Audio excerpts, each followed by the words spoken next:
স্ত্রীকে video call করে আত্মঘাতী হলো স্বামী, এমনই চাঞ্চল্যকর ঘটনা ঘটেছে পুরাতন মালদার শাহাপুরের 2 নম্বর বিমল দাস কলোনি এলাকায়। আমার ছোট ভাই, আমার যে ভাই বোনটা ছিল প্রথমত সংসারই না, তবুও আমরা মেনে নিয়েছিলাম যে একটাই তো ভাইয়ের বউ, আজ না হোক কাল শিখে যাবে, আমরা তাতে মেনে নিয়েছিলাম।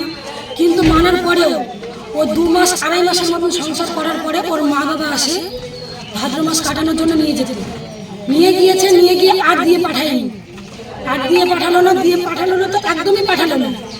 বললো আমার মেয়ের অন্য জায়গায় বিয়ে দেবে, এই কথা বলে রেখে দিল। কিন্তু মেয়ে আসতে চায়, বলছে আমি যাবো। এবার বলো আমি যে যাবো, তুমি আমাকে কত ভালোবাসো এইরকম বলতো।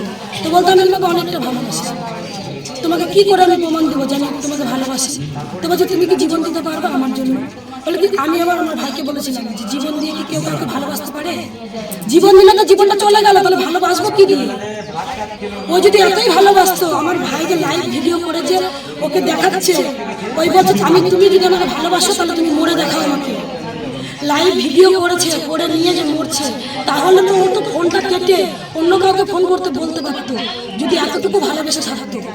জানা গেছে মৃত যুবকের নাম সুরজিৎ হালদার, বয়স 24, পেশায় একজন দর্জি ছিলেন। গত 9 মাস আগে ভালোবাসা করে বৈষ্ণবনগর থানা এলাকার বাসিন্দা জয়তিকা মণ্ডলের সাথে তার বিয়ে হয়। বিয়ের কয়েক মাসের মধ্যেই ভাদ্র মাস কাটানোর নাম করে শ্বশুরবাড়ি ছেড়ে বাপের বাড়ি চলে যায় ওই গৃহবধূ বলে অভিযোগ। তারপর আর শ্বশুরবাড়ি ফিরে আসেনি। মৃত যুবকের পরিবারের দাবি স্বামী স্ত্রীর মধ্যে একটা মনোমালিন্য চলছিল, কি নিয়ে সেটা তাদের জানা ছিল না। তবে তারা স্বামী স্ত্রীর মোবাইলে ভিডিও কলিংয়ে কথাবার্তা বলতো এবং ঝগড়াও করত। মৃতের দিদি মৌ হালদার জানান, ভাইয়ের স্ত্রী ভাইকে ভিডিও কলিংয়ের মাধ্যমে ব্ল্যাকমেইল করতো এবং যখন তখন বলতো তুমি আমাকে কত ভালোবাসো তার প্রমাণ দিতে হবে, এবং এও বলতো তুমি আমার জন্য জীবন দিতে পারবে কিনা। তারই প্রমাণ দিতে গিয়ে জীবন দিয়ে খেসারত দিতে হলো আমার ভাইকে। এই মৃত্যুর পেছনে পুরো দায়ী আমার ভাইয়ের স্ত্রী, কারণ গতকাল রাতে সুরজিৎ তার স্ত্রীকে ভিডিও কল করে গলায় ফাঁস লাগিয়ে আত্মহত্যা করে ভালোবাসার প্রমাণ দিতে হলো।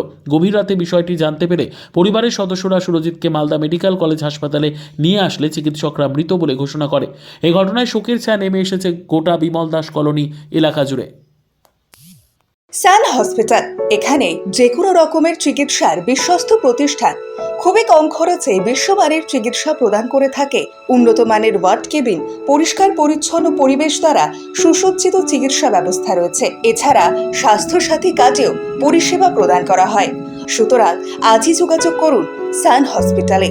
ঠিকানা GT road, Bhangakuthi, Bardhaman. Phone number মনে রাখবেন 9434188262 অথবা 83730954222।